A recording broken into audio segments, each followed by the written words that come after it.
Round of applause. All right. Good afternoon. Everybody can hear me all right? I feel a little loud. I'm kind of loud in the first place, so. Thanks for the introduction, but just a little more about me. My name is Matt Newell. Hi, good to meet everybody. You can tweet me at Matthew Newell or at newell.cloud. And I'm a 20-year guy, both a software engineer and an architect. I am an AWS certified solutions architect. I have my sort of day job. I work for a company out of Ann Arbor called SkySync. We do enterprise content migration, getting data from on-prem into the cloud or between one cloud provider and another. I also have my own AWS consulting practice, so this is what I do. This is what I'm thinking about every day. So therefore, I know everything. It's probably not true. Probably not even close. Let me throw a few statistics at you first. So this is from a 2018 survey, so just this year, 92% of all businesses are utilizing public cloud services. Let me just poll the room. So who's building solutions in the cloud today? Okay, yeah, maybe not 92%, pretty close. So, and how many people are whole hog? Everything you do in the cloud. One guy, good. That's my guy over there. So let me tell you how I interpret this number, and I think it really reflects what we're seeing, what we just saw in this audience. Okay, 92%. That's a crazy high number. And what it tells me, and what I see out in the field when I'm talking to customers, is that everybody's dipping their toe in the water. Right? Everybody's like, oh, this new cloud thing. Oh, it's great. We've got to be on the cloud. CIO magazine tells me I need to be in the cloud. Right? So everybody's dipping their toe in the water. But not everybody trusts it. So this is actually a 2017 survey. I couldn't find an updated version of it. But in 2017, 74% of business leaders said that they don't trust the cloud, that they don't think it's secure. And so if you think about the difference between those two numbers, almost 100% of everybody's using the cloud in one way or another, but only 75% trust it. That's a big difference. And is really sort of the genesis of this talk. So we're going to try to just reduce the fear factor a little bit. So we're just going to skip across the waves on a few topics. We'll talk about how public is the public cloud. Talk about some of the differences between doing things on-prem versus infrastructure as a service versus platform as a service versus doing it serverless. Talk about how to get a little control back via encryption. We'll talk about going global with AWS, and we'll talk about cost. So I sort of argued with myself a little bit about how technical to make this talk. You know, it's a security conference. I know the room next door is doing a talk on SMB worms, which is actually a really cool topic. I wish I was over there. But this is not necessarily the most technical talk, the most security-focused talk that you'll probably see this week. But this is why I still think it's important, because operational efficiency is a defense. So let me ask you guys, biggest hack in history. Last year, 150 million social security numbers, driver's licenses. Somebody know which one I'm talking about? I heard it somewhere. Equifax, right? Absolutely. Whoever answered it, do you know what the vulnerability was? You know how they got in? Struts. See, this is my guy over here. What's your name, sir? Jeff, I'm Matt. It's good to meet you. You're my guy. Right, so it was a vulnerability in Apache Struts. It had been patched, or it had been identified, fixed. There was a security advisory 2 months before the attack. Now, say what you want about Equifax as a company. I'm a little in the credit reporting agencies. They may not be the most ethical people in the world. But there's some guy, right? There's some IT guy just like us, or a developer, or a DevOps guy, right? It was his responsibility to patch this, right? At the end of the day, it was somebody's responsibility to patch it. And they didn't do it. Now, because I'm a technical guy, we all are, I don't want to think the worst about this guy. I don't want to think that he's lazy or dumb or just didn't get up that day and patch it. He didn't have time. None of us have enough time. We're always being asked to do more with less. Is there anybody in the room that's like, oh my gosh, I have more resources than I know what to do with. I got sysadmins coming out my ear? No, nobody. Okay? So while this talk might be more about operational efficiency than security, operational efficiency is a defense. If you guys will just indulge me for a minute, this is kind of a pet theory of mine. And we'll see if there's some nods that go along with this. It's this word public. You know, when we talk about the public cloud, I hate that we use this word. Okay? Let's just do a quick definition. So when I talk about the public cloud, I'm talking about AWS, Google Cloud Platform, Azure. There's some smaller local players around for sure too. And when we talk about the private cloud, we're talking about on-prem. VMware is kind of the 800-pound gorilla there, but, you know, Hyper-V, whatever. There's other players in that space. And I would argue, if I could be king for a day, I would say the private cloud is not the cloud. Then we could just call the public cloud the cloud. But the marketing gods of the world have decided we've got public and private. We need to know this. But I think public that word is part of the problem. Because there's a certain connotation that comes with the word public. Okay? Personally, I think of a public park. No walls, no gates, no guards, no locks. This is public, right? And I wouldn't take, you know, if I've got my filing cabinet at home, right? Got all my tax returns in it, got my bank statements, whatever, wouldn't pick it up. Take it to the middle of the public park. This is Central Park, actually. Put it in front of the fountain. Walk away. Right? You don't store important data in public. So is that really what we mean when we talk about the public cloud? I think that's the wrong analogy. I think a better analogy is public storage. Everybody's seen something like this. Somebody in here has probably got a storage unit, or 2, or 3, if you're a hoarder. But here, big difference here, right? We've got walls, we've got doors, probably a fence around the property, might have a security guard, check an ID as you come in. And so if you're talking to, like when I'm talking to somebody who's not real technical, maybe say an executive, you know, I won't use the word public in the conversation at all, because it just goes sideways there. But if you're forced to use the word public, somebody that already knows, feel free to steal my analogy if it works. Hopefully people are like, oh yeah, that's a pretty good analogy, Matt. I don't know, maybe not. This guy looks skeptical. Just give me a hard time. And this is a really good analogy in another way.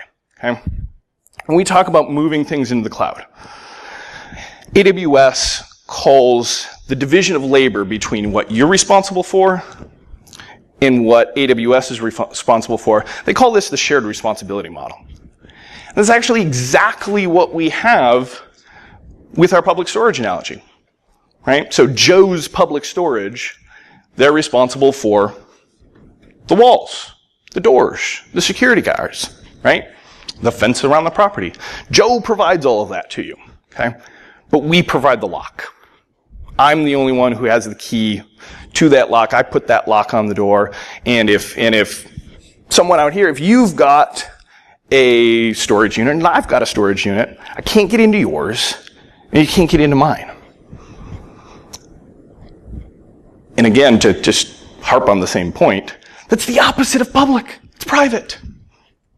But this is a shared security model. Some things that I'm responsible for and they're responsible for. Okay.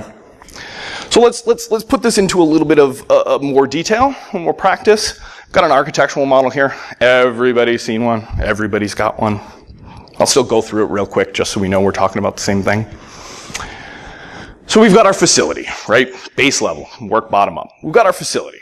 These are key cards, alarms, security guards. We've got our network infrastructure on top of that. We've got our routers, our switches. Above that, we've got some storage. It might be a storage area network. We've got disks. We've got backplanes. We've got to worry about our hypervisor, right? We've got to make sure that's patched up to date. VMware, Hyper-V, whatever. Operating system, Windows. If you're doing Windows, we've got Patch Tuesdays, right? Everybody's favorite topic. Maybe you're doing Linux. That's good. We've got some database sits on top of the operating system. Might be SQL Server, Oracle, MySQL.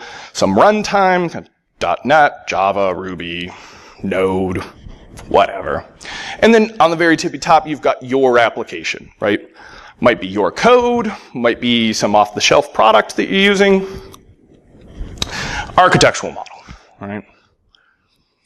So if we're going to do this on-prem, I'm a new business owner. I've gone out, I've bought a building, started a new business, hired a couple of staff, got to build out a data center. If I'm building out my own data center, which one of these things am I responsible for? This guy right here. All of them. I'm responsible for all of these things. And particularly, if I'm a small business, as I am, not only do I have to handle all of these things, I've got to be expert in all of these things. Listen, I'm a software engineer, I'm not a network engineer. So, Cisco routers, not really my specialty. Am I following all of the best practice guidance? Do I have the time to be an expert in that? I really don't. If you work for a big Fortune 500, or even though, I've seen a lot of bad things there too, but if you work for a really big company, particularly a big tech company, you might have experts in that. And that's great. If you do, good for you. I don't. Most of the businesses that I consult for don't. Not an expert in all of this. Some of these are full careers in and of themselves. So if we think about, okay, we've got this cool cloud thing. Maybe I'm thinking about moving my stuff to the cloud. Well, if we think about this same model, now which of these things do I have to worry about? Okay? Do I have to worry about the facility? Nope. Don't even ever see it. Don't know where it is. Great. Cross that one off. Do I have to worry about the network? Do I have to configure the firmware? Do I have to patch the firmware for the router? Nope. Cross that off my list. I don't even know what brand routers that AWS uses. None of my business. Don't need to worry about it. Do I need to worry about the storage? Do I need to worry about disks and backplanes? Nope. Cross that off the list.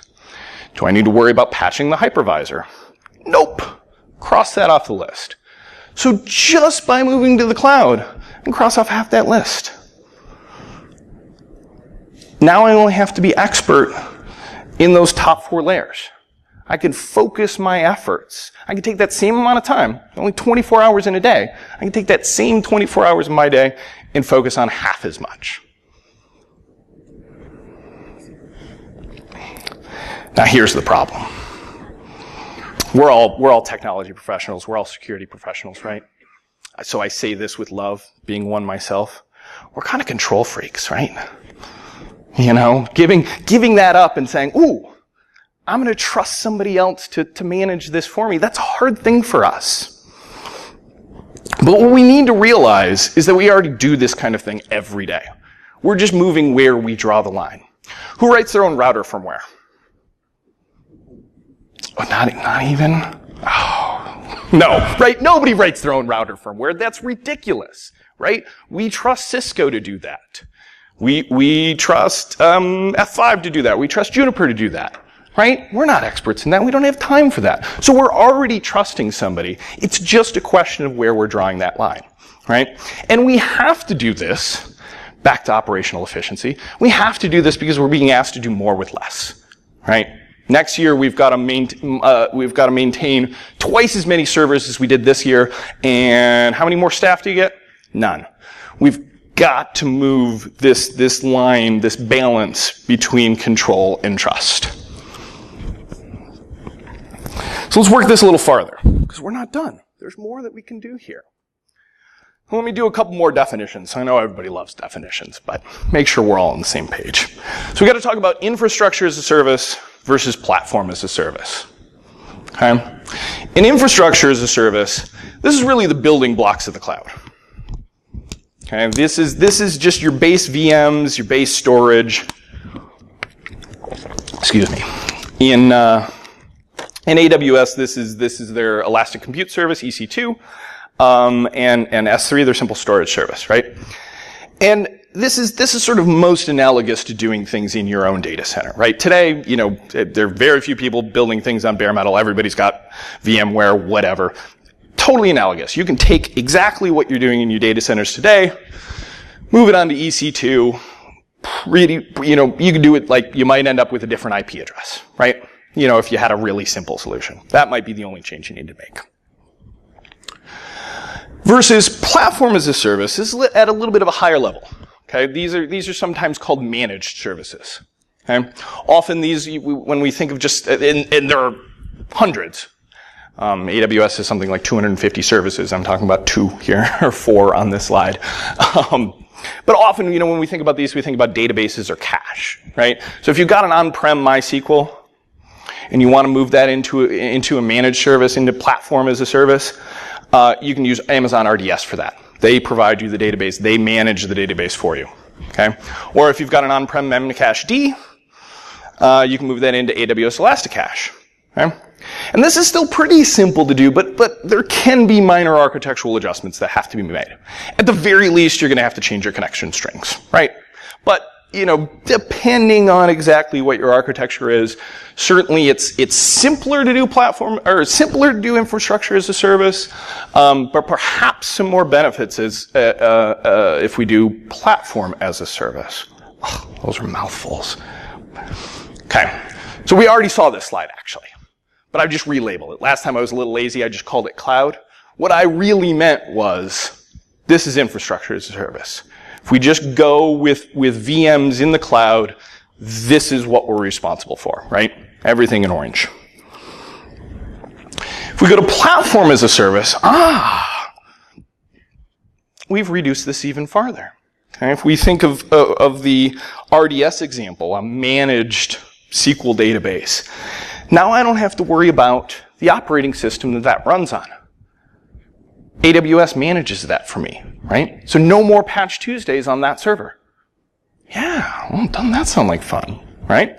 I don't have to worry about the database software itself, right? I don't have to upgrade Postgres from, 9.6 to 10.1 when that happened, right? Amazon does that for me. So now now 6 out of the 8 items on this list, I don't have to worry about them anymore. Do more with less. All right, last one. Serverless. This is sort of an extreme version of platform as a service. And in this use case, your application's code runs directly in the cloud. There is no server involved. Okay? Which is great because that's going to take us to the point where we're only responsible for securing our application code. Okay? In AWS, their service for this is called Lambda. If you're familiar with Azure, Azure actually kind of started from the beginning, very, very early Azure. They were all about serverless. They were really early on this. But there often is a significant re-architecture here. If you're working with third-party applications, you're deploying somebody else's software that you bought off the shelf, there's almost no chance that you're going to be able to use this. Okay? And if you're developing your own solution, but it's legacy and it's already 500,000 lines of code and you didn't sort of have a microservices kind of architecture, you're probably not going to be able to use this. But if you're building out a new solution, if it's early in your development cycle, think about this. Think about this for sure. It's a really hot topic. If you follow anything in the cloud, this is the biggest thing that's happening right now. And it gets us just to that very top, right? We don't worry about anything but our application's code. All of the other security concerns, everywhere else up and down that stack, all of the patches, all of the technical knowledge that I needed for that, somebody else's problem. Okay, but Matt, you already knew this was coming. I'm low on trust. You're asking me to trust AWS all up and down this stack. I'm low on trust. What can I do to get some control back? there's encryption everywhere in AWS. One of the easiest ways, best ways to get control back to AWS and feel confident about having your critical data, PII, whatever, in the cloud, encryption. So there's a bunch of options in S3. We already talked about S3 a little bit. It's Amazon's simple storage service. That's their object level, base level storage service. Gives you 4 different encryption options. 4. 3 on the server side, 1 on the client side. I'm not going to go tremendously deep on these. They're all actually really simple to use. On the server side, S3 managed keys, this is really the simplest one. This is literally a checkbox. If you create a bucket in S3, before you start putting content in it, or after, but preferably before, tick a box, say I want this encrypted. Or if you're using the AWS API, it's just a parameter. Set the parameter, say encrypt this. Excellent, that's all it takes. KMS managed keys. This is a little more advanced. Still simple to use, still managed entirely by AWS. This is their key management service. And this is targeted a bit more if you've got compliance concerns. So if you're doing HIPAA, whatever, I'm not even going to go through all the acronyms. You got compliance concerns. You want to know what keys you have, where they are, when they're being used, being able to audit them. KMS managed keys. If you've already got your own key management system and you're really low on trust, you can do a customer provided key. In that case, when you're sending your data into S3, you say, here's my encryption key. Sends it over, encrypts it, writes to the disk. When you want to get it back, you say, here's my decryption key, spits out the unencrypted data. The great thing about all of those options, all happens on the AWS side. You don't expend any more resources for that. You don't need any more compute horsepower to do that. Big advantage there. If you're really, really, really low on trust, you can do the encryption client side. Now, of course, you could do this with anything. I mean, you could just encrypt the file using, you can write your own encryption algorithm or just whatever you've already got baked into your apps. Sorry, don't write your own encryption algorithm. That was a joke. But the AWS SDK also does have an option for that already baked in, which makes it really easy. Everything AES 256. All right. Since we've been spending a lot of time on operational efficiency, I've got to do a quick sidebar, even while we're in here, and talk about the operational aspects of S3. Okay. S3 has 11 nines durability. 999999999, right? What does this mean? You store 100 billion objects, 100 billion files, not lose one. Not lose one bit in it. Okay. It's designed to withstand the loss of 2 data centers simultaneously. Somewhere in the Amazon AWS network. 2 unrelated data centers. Burned to the ground. You know how much data you lose? None. Is anybody getting this kind of durability in their own data centers? Anybody want to say I'm getting 11 nines? Feel good about that? No, right? We can't do this ourselves. This would be enormously expensive for us to do ourselves. But AWS does it for us. And it's also infinitely scalable. Whether you've got 10 gigs or 100 terabytes or a petabyte or an exabyte, it's good to go. Quick sidebar, S3, operational efficiency. All right, back to encryption everywhere. EC2, right? We talked about this, the Elastic Compute Service. These are your base level VMs. One-click full disk encryption. Right? As you're creating a VM, tick a box, boom, your disks are encrypted. Data is encrypted at rest and when moving to and from the VM. So as it's moving around Amazon's internal network, data is not decrypted until it hits your VM. Again, AES 256. There's a theme. Encryption everywhere, RDS. We talked about the relational database service, the managed databases. You've got a MySQL database, SQL Server, Oracle, Postgres, or Amazon Aurora. Actually, I don't do sales for AWS, I swear. One disk full database encryption. Tick the box, encrypt your data. Data is automatically encrypted at rest. Data in motion, a little bit here kind of does depend on you because all of the providers do it differently, right? SQL Server does it different than Oracle, does it different than MySQL. A lot of it tends to depend on your connection string, but you do have some responsibility there. It won't just magically be encrypted in motion unless your application is properly configured. So just kind of a little gotcha there. And yet again, what is it? AES 256. Okay. When should we use these things? When should we encrypt? Let me ask the room full of security professionals. When should we encrypt? Always. Yes, my people. Encrypt always. Any of you who didn't answer always, that's fine. That's fine. That's why we're here. But just do it always. If you're thinking, oh, it's a test server, it doesn't matter, encrypt it anyways. Get in the habit. Say, oh, but, you know, my architecture and I can't afford the 1% performance hit. Yeah, you can. You totally can. Compute power is cheap these days. Just do it always. Don't make excuses. Get in the habit. Encrypt always. Don't be that guy at Equifax where your data's walking out the back door and you're involved in a big hack. Encrypt always. Am I doing on time? Oh, all right.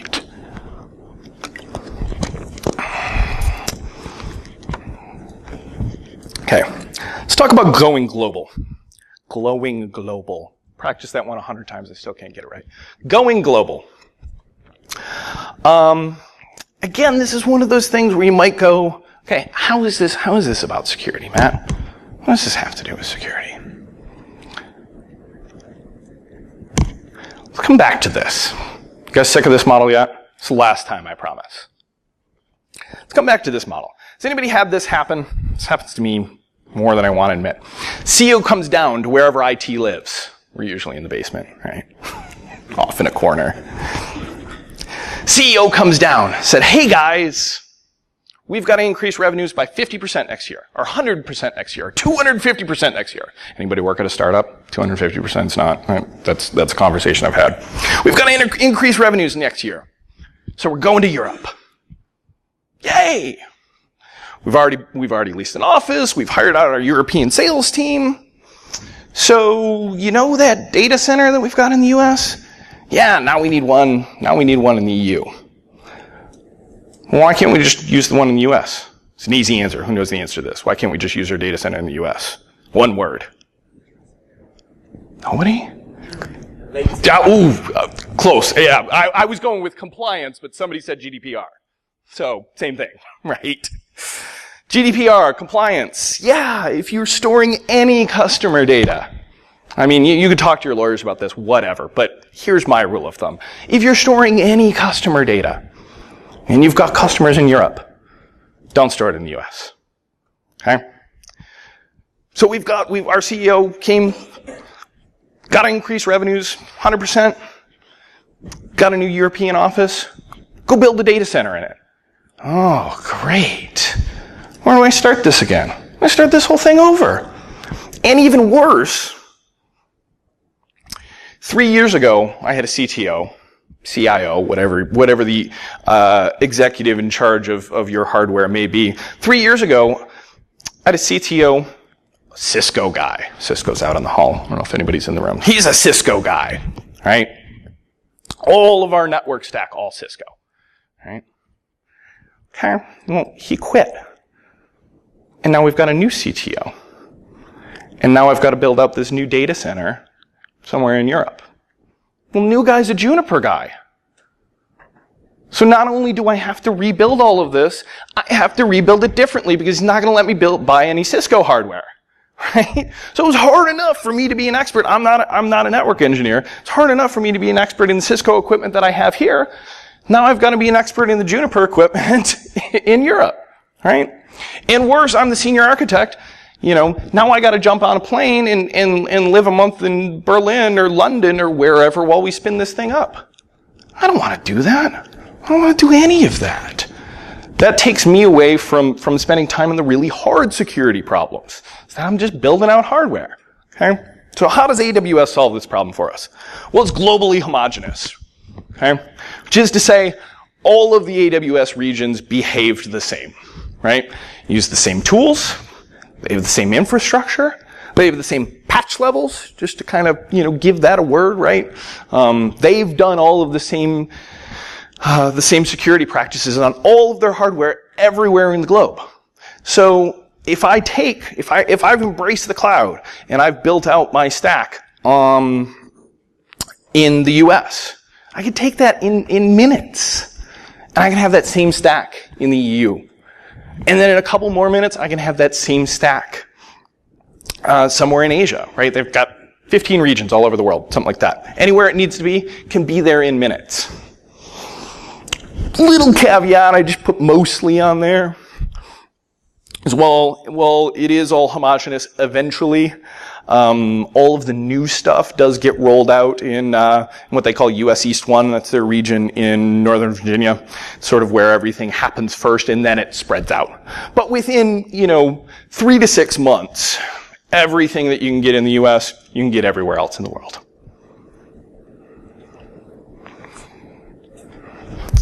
Here's the easiest slide on here. And the last slide, I think. What does this cost? Nothing. The things that we talked about, the security things, the operational things, they don't cost any extra over what AWS charges you for the base infrastructure. So if you're paying $1 a month for a VM, whatever, that'd be a big VM, but, or, $1 an hour for a VM, be a big VM. If it was $1 a month, it'd be a small VM. Paying $1 a month for a VM. God, I did it again. You should pay $1 an hour for a VM. Third time's the charm. And you enable encryption. What do you pay? Still $1 a month. Can't get away from it. If you've got 100 gigs in S3 and you're paying $20 a month for that, and you encrypt it, you're still just paying $20 a month. So there's no reason not to do this stuff. There's no reason not to do this stuff. There's no reason to be afraid of the cloud and to not take advantage of all the security features that are there. I've touched, like, if AWS provides this for security, right? All kinds of options. I've touched on, like, this. Okay? Because they really care about it. They get that people have these concerns, right? We go back to that first slide. They get that 75% of people don't trust the cloud. They understand this. So they're just like bucketing in features to say what might people want. So even though I've only covered a little bit today, really the whole point is to encourage you to get out there, look for yourself, right? Just Google AWS security. They have got page upon page upon page upon page. And in most cases, all of the ones I talked about today, but even most cases, they provide all of the security stuff for free because they want you to use it. They want you to get over this hump. Okay, so what do we know now? We know that public isn't public, right? We know that Matt hates the word public. Learn that if nothing else. We learned that we have better operational efficiency with platform as a service than with infrastructure as a service than over on-prem. We know encryption is good. Hopefully all the security professionals here already knew that encryption was good, but we learned that it's particularly good in this case. Right? We learned that we can go global quickly, and we learned that we can do it for zero marginal cost. That's me. Questions. People have questions. Everybody was intent. I didn't get any questions. Yes, sir. If the cloud is so secure, why am I being bombarded every day by security companies wanting to protect the cloud for me? Good question. So the question was, if the cloud is so secure, why are security companies asking you every day for your money? Really good question. Simplest answer is because they want your money. But no, I mean, it is a really good question, and I don't mean to make light of it in this presentation. There's still a lot of work to do. I mean, it's no different. Like, we didn't even talk about, for example, intrusion detection, right? This is something that, you know, as a security community, we've said, listen, we're not gonna prevent every attack. So monitoring remediation after the fact are really, really important, right? I didn't talk about that at all. You're still going to want to be doing that whether you're doing it on-prem and in the cloud. And this is, one example of the kind of stuff that these guys are trying to sell you.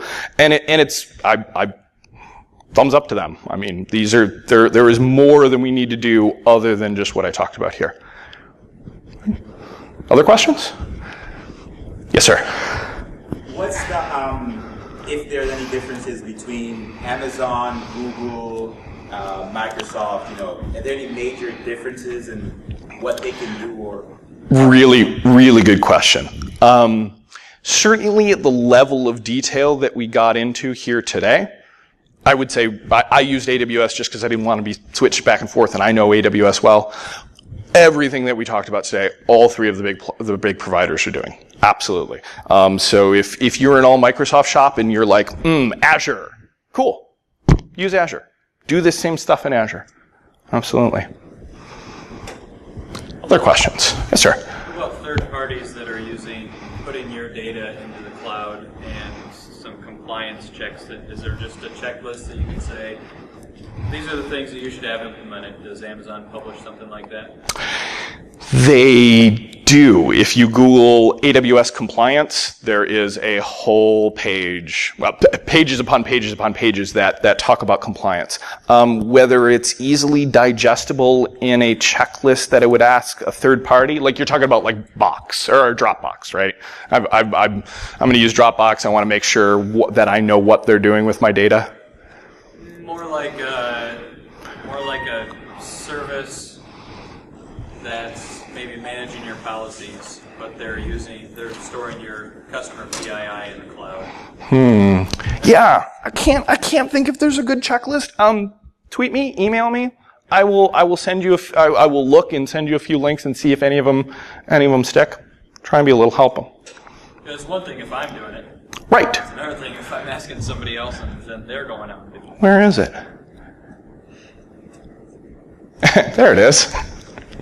But I'm low on trust. I get it. And then those are good questions to be asking.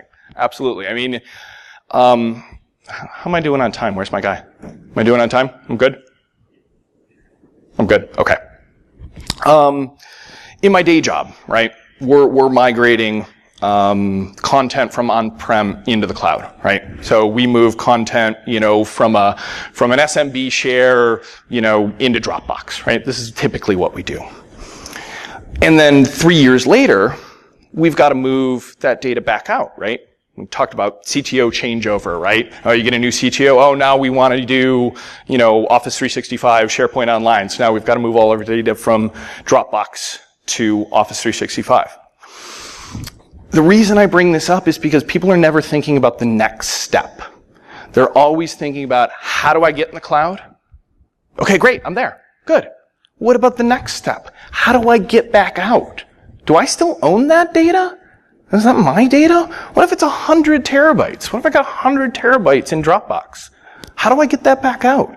People don't think about that enough. So for sure, this kind of goes to your question as well. Do look before you leap. Think 3 years out about what you're going to do. For sure, because you may not be there forever. Good enough? It's good enough. I'll email you. Okay, do, please. Other questions? Yes, sir. So you said that there's so obviously these features are free, right? They're included in your purchase of cloud. But I'm curious about the compute cycles, like you said. So where I work, we have lots of researchers. We have a high performance computing center. And they do a lot of stuff there, and they're paying per cycle. Yep. If they're going to decrypt, you said it's a rather negligible cost, but if we're talking about, they got to fire up, say, like 1,000 CPUs, run it for a few hours. Is that going to contribute heavily to the compute cost? Can everybody hear him? Should I be repeating questions? Are you guys okay over here? You all right? Okay. I was getting lazy on that. I should know better. Bad presenter etiquette. So, it really depends on how you do it, right? So I think if I'm sort of looking, reading between the lines of what you're saying, and your guys are doing their own thing. If your VMs are doing the encryption, your software running on the VM is doing the encryption, then you're absolutely going to pay for that, right? Whatever runs on your VM, you're going to pay for that, and your sizes of those VMs have to be appropriately sized for that. What I meant was, when AWS does the encryption for you, you don't pay for that, and they've got huge purpose-built servers just for doing that, so that's where it really becomes negligible. Now, it's not zero, though, right? I mean, if you've got, and this is why, that's why architecture isn't easy, right? If you are Netflix, and you have Thank you. If you have a 200-node Cassandra cluster, and microsecond latency matters to what you're doing, right? If you're talking about a few more microseconds, then maybe you need another 50 nodes in your Cassandra cluster. You got to think about it there. I mean, that microsecond latency that it might take Amazon to encrypt something for you, it might matter, but default to doing encryption. Good. Other questions? Okay, well, thank you very much. I really appreciate everybody taking the time. Good questions. Hope you enjoyed. Do tweet me, email me, call me. My contact info is in that QR code. If you're old school like I am, I have a stack of business cards. If you want to come up, if anybody had questions that they didn't get answered and would like to ask, feel free. I'll hang around for a while. And everybody enjoy the rest of your conference. Thanks.